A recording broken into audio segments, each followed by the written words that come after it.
All right, hi everyone. I'm Jeff Deeks. I'm with OpenSSF, which is part of the Linux Foundation. We've been a partner with AIxCC for the past 2 years. And our role is really to represent open source software communities and the maintainers of the projects, because all of this hard work and the results of this competition only really works if the patches that get generated make their way into and are accepted by the open source projects. So a couple years of Zoom meetings have earned me some AIxCC gear, among other things. And we've been talking a lot about AI for security. But today, in this panel, we're here to talk about security for AI. So I've got my friends here with me. I'm going to let them introduce themselves while I figure out how to move these slides along. We'll start with my colleague, Krobe. Good morning, DEF CON. How's everybody doing today? All right. My name's Krobe. I'm the least interesting person on this panel. I'm the Chief Security Architect at the Open Source Security Foundation. It's my job to help remove blockers for the community and help them go fast. I've been doing cybersecurity for 30 years or so. I get to partner with some amazing community members, and I'll pass it over to my friend, Sarah and Owen. All right, Sarah Evans. I'm with Dell Technologies. I have an IT and security operations background and have become very passionate about learning about AI and then applying lessons that we've learned from securing software development to AI and machine learning. So we've got a lot of exciting things to talk to you about today that we've been working really hard on. Good morning, DEF CON. How are we? My name's Owen Wickens. It's spelled a little bit weird. It's not a very internationally friendly name. I'm the Director of Threat Intelligence at a company called Hidden Layer, where we focus on securing AI systems. As part of that, really, as part of my role, I look for signs of malicious attack in AI systems across the web, and also work with a fantastic group of researchers developing new techniques and bypasses and offensive capabilities for AI. I've been working with the OpenSSF for the last year and a half, co-leading the model signing special interest group, which has now graduated to a project. Woo! And we've been aiming to help try and secure the AI supply chain, and no doubt you'll hear more about that. But thank you. All right, so I have a series of questions for my friends here, and we're going to start with Sarah. Sarah, can you lead us off and tell us how has DevSecOps influenced security integration in new areas like AI/ML? Yeah, so when I started to really understand what was going on in software and secure software development, I don't know coding language, I don't know programming language. I come to this world of secure software development by being a curious security practitioner. And so one of the things that I learned as I was studying software supply chains is how the industry built on open source software. And over time, technologies ran almost 95% of some of the statistics say underneath our technology is open source software. So an upstream supply chain attack has an outsized impact because of the way we've developed over time. And so as I saw the excitement around large language models and adopting the generative AI, are already in place adoptions of machine learning and these new use cases for agentic AI, I said, do we need to completely start over? Do we need all new security requirements for AI/ML? Or are there things from software development that we can apply to AI/ML? And so I think there are a lot of things that can apply, and it just is going to require us to be very creative and pivot and build forward on what we know and learn about the new risks that will be in place with AI, but then also how can we build forward with our current security? Because I don't believe at the end of the day that we want two separate security governance processes for software applications and then AI applications. I think we need to converge them together. And it's interesting, software engineering as a discipline has existed for 60 or 70 years, so still very new when you're looking at something like mechanical electrical engineering. And we've learned quite a lot over that period of time, and we've gone through many different shifts in development. We've gone from waterfall to agile, and what I've enjoyed, unfortunately having to experience a lot of those transitions personally, is that every time we start off a new methodology and something new comes up, we're able to kind of take that existing wisdom we have and kind of apply it to these new scenarios. So I'm very excited about our talk and about the paper and the model signing we're going to talk about here in a little bit. All right. Next one is for Sarah again. What organizational or cultural shifts are needed for successful MLSecOps adoption? I think one of the big organizational and cultural shifts is going to be the rules of the game have changed a little bit. Because instead of having an expert in AI ML security, you now have different functional area experts that know a piece of what everyone needs to know about AI ML security. So the types of personas are people who are working on your data classification, your data engineering, the people who are doing AI engineering, and then your software developers that are taking these things into deployment and maintaining the operations and doing vulnerability response. They're all experts in their own right, but we've never really had to work together fully as an end-to-end team, and so we need a shared language and shared reference architectures and ways to do that. And think about one of the latest, more recent transitions. About 10 years ago, data science became really big within enterprise. So you'd have data scientists and data lakes and all this different stuff. And in that shift, you transitioned a lot of development from your traditional software engineers over into the business. You'd have a business analyst doing low-code, no-code stuff. So again, a non-trained engineer writing software and writing business process. And I liken that very much to what we're seeing with ML and AI and MLSecOps. The fact that you have a lot more business people or non-trained developers or even non-security people participating in this process to kind of craft solutions for the business. It's interesting. About, I suppose 10 years ago, the conversation within data science and ML really shifted towards ethics, safety, reducing bias. And I think the data science community has definitely gone through a kind of paradigm shift like this before. And I think currently we're now going through a security inflection point. And I think, you even see it with the rebranding of particular institutes like the AI Safety Institute in the UK being changed to the AI Security Institute. I think there's like a slight mentality shift as well that's becoming more accepted in that without security, efforts into safety are almost undermined. And I think that security really has this major focal point right now and will continue to, as we begin to build our MLSecOps processes and again frameworks like the OWASP Top 10 and different NIST frameworks and whatnot. All right, next for my friend Krobe. Oh no. What are the main challenges in applying DevSecOps practices to the MLSecOps lifecycle?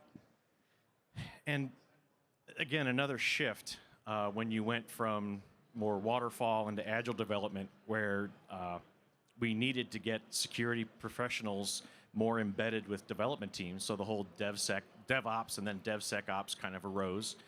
We're going through the same transition in that we're asking people that don't necessarily have the development or engineering skills and very definitely don't have a background in cybersecurity or secure development. So like one of our biggest challenges is trying to get out to these new stakeholders that are participating in the process, inviting them into the party. It's great, in the pool here, it's nice and warm, it's fun, but giving them the ability to approach them and provide them tools and training and experts to work with that understand DevSecOps or might understand configuring infrastructure or Kubernetes clusters or whatever those technologies might be. But your challenge is you're working with essentially lay people a lot of the time that don't have this background that most of you, whether you learned it yourself as a hacker, kind of attacking something because you're curious, or you've gone through the more classic educational route where you have credentials and degrees. So again, it's my perspective is one of our biggest challenges is trying to translate these highly technical disciplines. Development and all the AI technologies and cyber technologies are very nuanced and complex, and kind of opening that up to other audiences that don't have that background. Yeah, and so just this past August 4th, we published a white paper through OpenSSF. And so this starts to take talking about it and what can I do about it? How do we have some sort of action that we can get out there? So when I started to see, all right, DevOps over time became DevSecOps. So now I need to be curious. I need to learn about data ops. I need to learn about MLOps. I need to learn about LLM ops and the common security governance underneath all those things. So I started Googling, and there was some information on the operational part, but not the secure governance part. And so how do software developers have tools that they can use as they're putting data and models in their applications? And then how do those AI engineers have some insight into reference architectures, good CI/CD pipelines, good secure development and scaling practices that they may not have had? So what this white paper does is it goes through a reference architecture where it brings in the CI/CD pipeline, it brings in personas, and it brings in tools that are available in our open source community through OpenSSF for supply chain security, OWASP for application security, and then some other tools that are available to us from the community to say, what does it look like to put together an MLSecOps secure environment? So we're very proud of that document, and it's available to start looking at and learning from today. So, Sarah, we've referenced these new personas a couple times now. Can you talk a little bit more about those and how they contribute to shared security responsibility? Yeah, so when we looked through that machine learning secure operations document, it says, oh, this is what a data engineer will do. This is what an AI/ML engineer will do. And so in OpenSSF, we have these classic personas that we work with. We have a software developer, we have a security engineer, we have people who work in open source program offices, we have our kind of our DevRel and marketing communications, and then we also have our executives. And when I looked through that, it didn't feel very inclusive of those data engineering teams, those data science teams, those end-to-end architectures. So what we did was we donated and built out sub-personas within the open source community that was going to need, here's what this person does, here's the types of tools they use, here's the way they think, so that we can all start to have a shared language to talk about people that are part of these end-to-end AI applications, but we may not know one or work with one that we can start that dialogue with. So we leverage the OpenSSF as a platform to kind of start documenting these personas that are going to be coming together in an end-to-end AI application. And thinking about modern software development, user stories, personas, these are the types of things developers and cyber people and executives kind of get. It's simple. It breaks things down and makes it very easy to transmit this information. So I really appreciate our team kind of contributing these more specific subsets of people so that we can try to help tailor artifacts, whether that's training or tooling or just education, so that to help them understand how they work in this complex ecosystem of development, because developing an AI solution encompasses many, many, many different disciplines. Yeah, and if I put my DEF CON security hacker tinfoil hat on, security is, when systems get more complex and people aren't talking to each other, those are the perfect places to poke at. And so in our AI applications, we have to figure out how to get teams working together under shared security goals. Otherwise, the systems won't be secure. And I'd just like to represent, if you join some of our community meetings, it's an opportunity to see Krob, who actually has a tinfoil hat that he's been known to wear. It's delightful. Sarah, can you give us some advice that you would give to practitioners transitioning to AI/ML security from more traditional security development, or vice versa? Yeah, my advice would be curious. That's how we all grow and learn in security. So I heard somebody earlier this week that said that some of the main primary, we have this system 1 in our brain that will go into fight, flight, or freeze. And what I feel like a lot of the security community is just waiting for AI to come to them. They're waiting for those AI black swan events. And I feel like we're in a bit of a freeze mode because we haven't really seen the system yet to secure it. We're not really sure what all the rules are, and so we're waiting. And I would encourage you to not wait. Start getting curious, start reading, start experimenting, exploring, breaking things, and starting to understand these new components in security. Pivot forward on what you know. Don't start over, and think about how you can extend what you know in one area to this new area in AI. Absolutely. 3 years ago, when I first got into AI security, I had a very similar experience to that. I'd previously done a lot of malware reverse engineering. Myself and my 2 colleagues sat down and looked at the AI security landscape, and we said, how can we take our background and our knowledge and apply it to this new space? And we start looking at machine learning file formats, which are inherently insecure. And we were talking earlier about replaying history, or we have a lot of lessons learned from history over time, 20 years of application security, if not more, teachings and learnings, but a lot of that now is actually coming back into vogue again. Things like basic trivial exploitation, like code execution, lack of signatures in binary files, basic CSRF, SSRF, like common web application vulnerabilities are rife.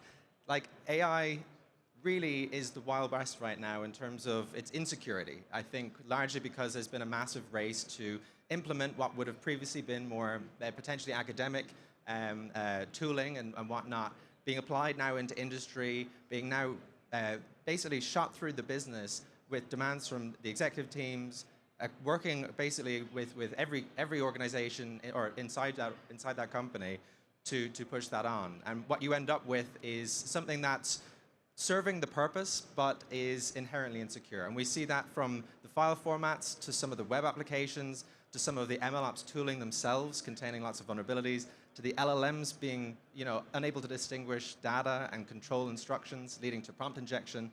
So there's never been a better time to get into this space, to really get curious about it and see what your experience can actually bring to this field, because you will find something, you'll find it fast, and it's a great feeling because you're making the AI supply chain, or just AI in general, far more secure. I absolutely agree, Owen, that these technologies, while they are different, the fact that you have to go train the system or you have specific hardware accelerators or processing, it's the basics. It's InfoSec 101. And looking at how these systems are designed, because they want to absorb as much information as possible, a lot of times these systems don't have very basic access control or network controls put into place. So that's where, again, if you've been doing cybersecurity or pen testing or application security, you have a lot to offer this whole new generation of development. And even though you might not understand how the GPU specifically interacts with the solution, you still have that foundation. You understand how systems, how protocols and stacks work, how things communicate back and forth. You understand you need to have basic security protections. So there's a lot of value more traditional researchers and info and AppSec people can add to this. So we've mentioned things that have come back in vogue, and we've mentioned OWASP. Owen, if you can tell me which of the OWASP and ML security top 10 threats are most critical to address, and why? Yeah, great question. So I was looking through this again last night, and I really wanted to hone this answer in, but there's one that stands out more than any other, really. And maybe it's my lens of looking at supply chain security a lot over the last few years. But I think MLO6, which is supply chain compromise, is arguably one of the higher risk OWASP top 10 for ML systems. And the reason why is, as I was talking about, you have the models that are being shared around can contain hidden backdoors, in the code sense, or in a new kind of logical sense where they're backdoor to perform a particular action that never executes code, but will, when it receives a piece of input, it will basically trigger this malicious functionality. But moving beyond that, one of the other things that really makes up our models is data. And we talk about data poisoning as another one of these top 10. And it's an intrinsic risk because basically the data that you're using to create your model is at the very, very beginning of that life cycle. If you corrupt that data, you corrupt everything downstream. Now, with supply chain compromises, we think of malicious packages. We think of the SolarWinds-esque type of attack. But what if the data that we are pulling down to train these models or to feed into these models is equally as potentially harmful or carries as much risk with it? When we think of LLMs, when we think of sending data into them, or let's say using a coding agent like Cursor, or an agentic solution which goes and browses the web, if it stumbles upon a piece of text that then prompt injects the system and then hijacks it, is that not a supply chain compromise? Is the data there part of your supply chain? I personally believe it is. And this is what we're seeing. We're seeing when LLMs have more and more capability, when they're hooked up to web browsing, APIs, databases, and whatnot, any single piece of data now carries with it a similar weight to that of a malicious executable. So understanding that our supply chain has changed when we think about AI is definitely food for thought. Oh, and even staying on the data theme, thinking about unintentional disclosure of like PII, PHI. These systems are hungry for data. The more data you feed it, the better they perform, the better quality answers they'll give you. But unfortunately, people don't understand with the lack of access controls, encryption on the pipeline, you're potentially exposing more information than you should. Giving away the secret sauce to the kernel's, the secret recipe to the kernel's fried chicken, per se. You don't want to put that in the LLM. That way, potentially others could view and exfiltrate that as well. So again, data poisoning, but then just oversharing sometimes is another problem. All right, so you just talked about some scary stuff here. Do we have anything to give to the nice people here? Perhaps some tools to help them with some of these threats? Owen, tell us about those. Yeah, absolutely. It's been amazing really to see the community rally to look to secure AI so quickly, right? Like often we think we're securing things long after they've been released, but I really do feel like the community has moved in lockstep with the exponential rate of growth with AI. Some examples of that and some fantastic projects I'd like to call out are things like Salsa, supply chain. Sorry, that's not supply chain. It's security levels for software artifacts. You've got Guac as well, also produced by the OpenSSF. And then you have the model signing project, which is near and dear to my heart, as part of the OpenSSF over the last year and a half, aiming to be able to sign a collection of arbitrary files which comprise a model so that we can actually prove that it came from a trusted supplier.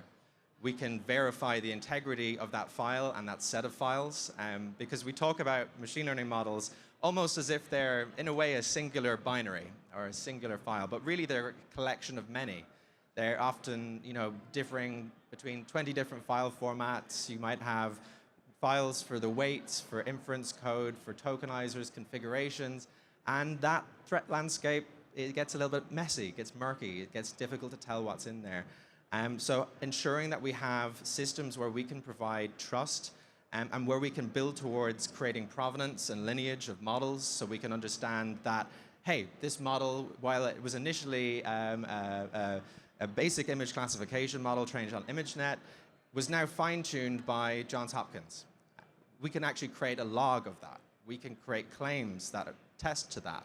We can verify those claims. And one of the really beautiful things about this project is while it was predominantly designed around SigStore, which is another phenomenal open source project, it was also built to support any type of private key infrastructure, meaning that you can use your own self-signed keys, you can use your own DigiCerts or VeriSigns of the world, you can use SigStore, and it's accessible, and this is something that we need you to help us drive adoption, to ask questions. Is that model signed?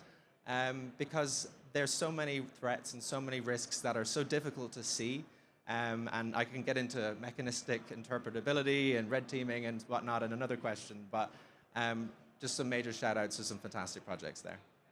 And thinking about like the model signing in particular, a core tenet in cybersecurity is you need to understand what you're dealing with before you can protect it. That way you can judiciously apply controls and mitigations to help manage it. If you don't know what models or what artifacts are expected inside of your AI or ML solution, how do you know what to do? So that's where, again, I absolutely applaud that work of that project. I also applaud it because I love that question, why? And you showed up, I think it was maybe 6, I can't remember the exact time, but you're like, if we can sign code and we can keep track of the code that we sign so we can ask questions and verify it, we should be able to sign our models. Why not? Well, there's a gap. There's a gap in the industry.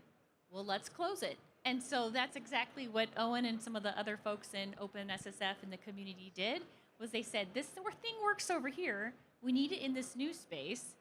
Let's come together as a community and not just ask why, but then also fix it. And so I'm very excited that we have this tool now.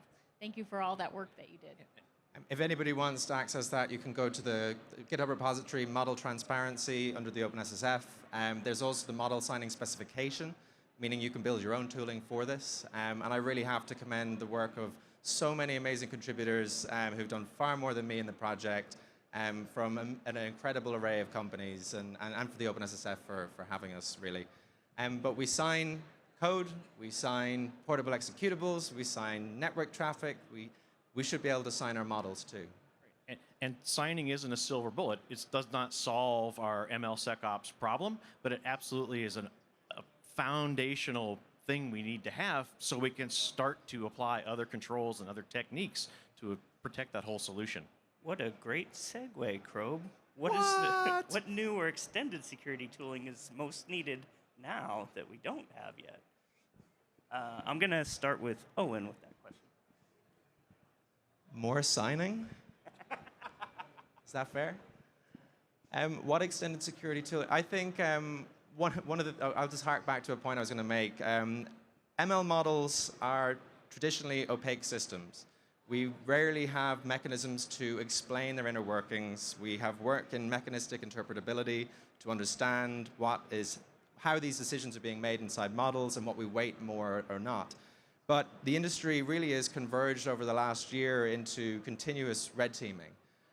Basically, the testing of, or shifting right almost, to test models after they've been deployed, or before they've been deployed in a test environment, where you can verify what, based on the data that you're passing into it, or the attacks that you're passing into it, what is the result, and what does it line up with what you're expecting. So it enables you to determine robustness, security, bias, drift, and I think that my true-to-heart research angle says we need more work into mechanistic interpretability, but I think that we really need to kind of push forward with explaining these systems as much as we can to understand the threats that we're posing before we actually end up deploying these models in hypercritical systems, business-critical systems, systems of national security and whatnot. And I think with the rate of growth and the exponential rate of development of AI systems, it's never been more important. Okay, Sarah, how has DevSecOps influenced security integration in new areas like AI and ML? I think I go back to the early days of developing on open source software. We built these applications, they became part of our critical infrastructure, they became high value assets for our companies.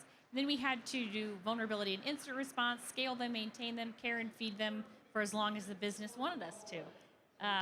That's happening again with end-to-end AI applications.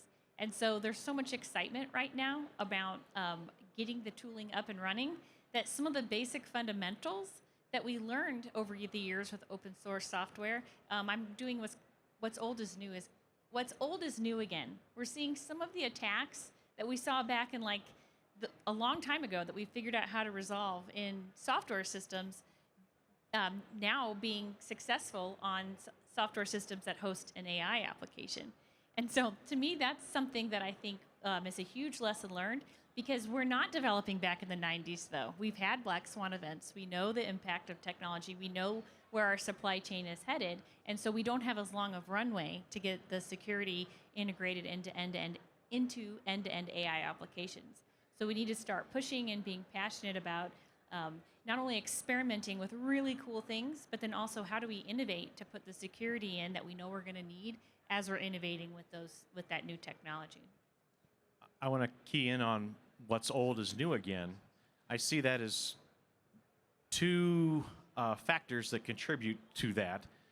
The first off is, I mentioned, we have a lot of people that don't have the training or understanding or access to the tools, or the tools don't exist to help secure the system. So they're making choices that might make sense to them, but from a security perspective might be bad. And then, because of how these systems are deployed today, oftentimes they're done on older versions of operating systems or packages, and a lot of these systems aren't configured to be on the latest and greatest patches that have all those defenses in place.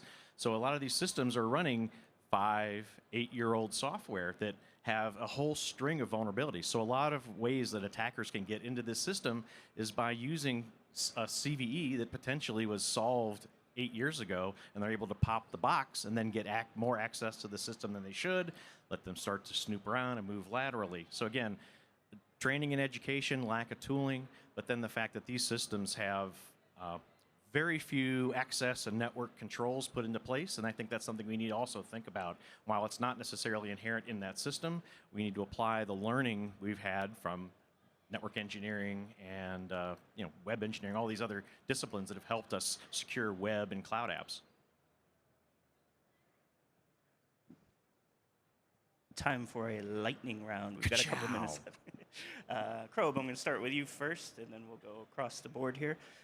So in the next 2 to 5 years, where do you see the security and supply chain of AI applications maturing?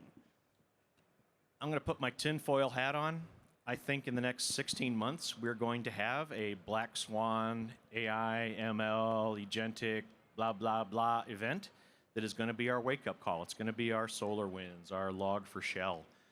And I feel, unfortunately, it's going to take something like that to encourage the large enterprises that are hosting and pushing these things, or encouraging the developers that are using these things to think differently. I hope it doesn't happen, but just based on the track record and looking at the CVE vulnerability database for traditional systems, it just keeps exponentially growing every year. So I fear that we're going to have that event, and I hope we all are able to quickly react and start to get this moving on a better, more secure direction. So my prediction is that everybody in the audience today is going to be have leaned into AI ML security in the way that is meaningful for you.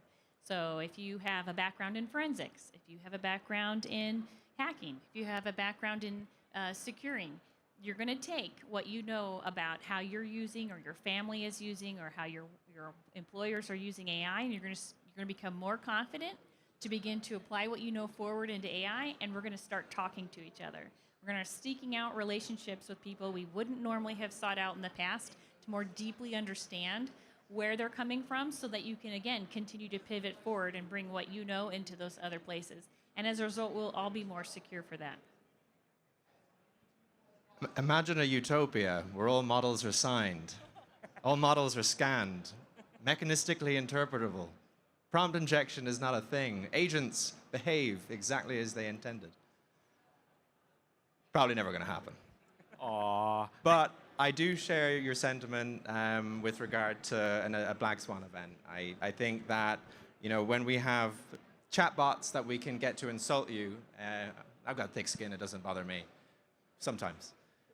But when we have things like agents, when we have chatbots that browse the web and interact with APIs and databases, and we're handing over business-critical functions to them, where they're doing dispatch, basically, for systems or processes inside an organization, and they can be compromised by a single piece of data that, in maybe one shot, gets them to do something incredibly malicious. I think that the risk changes from my feelings being hurt to an agentic AI system becoming an insider threat. We know about insider threats. We're worried about them, knowing everything about our infrastructure, leaking our data, implanting malware. But what if that was just going to happen because it browsed a website or a GitHub repository? Right? I think that there is such inherent insecurity right now that it is, pretty inevitable, to be honest with you. But look, we have an opportunity now to do something about it before it happens. It's something that I've been on the foghorn about for a while. We can't afford to be reactive in these situations. We have to be proactive with the scale and velocity of this technology. It's unlike pretty much anything we've seen before. And at the cost of sounding like an AI shill, it is changing the world. But we do have an opportunity to be able to secure it, with open source groups, community groups, enterprise, government, whatever. And I think, pick up the hammer, the axe, the hedge cutters. I don't know, something, whatever you can, and we'll get to it because it's going to take all of us. And I know it's a lightning round, but I wanted to touch on something I've heard people saying. They're like, "Oh, Black Hat is over. We're going to go to DEF CON. We don't have to hear all the AI stuff anymore." Ugh, AI. Womp womp. Hack at that AI. Let's break it. Let's understand where the weaknesses are and show, that these are the things that we really need to improve, because our lives and the lives of our children and our families and as we start to rely on it and adopt it, let's understand where the weak parts are and let's shine a light on it and make it stronger together. I love that, Sarah. And this is a call to action. Hackers Unite. The security researchers have helped improve the quality of web and cloud applications, and we need your skills and your creativity and curiosity to try to help harden and improve these systems. Awesome. I love how y'all did the double lightning round and came all the way back. Right. Thank you all. And just wanted to invite everybody in.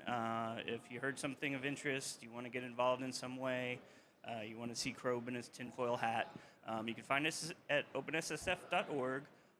We're organized, our community is organized around working groups, including the AI ML security working group, among others.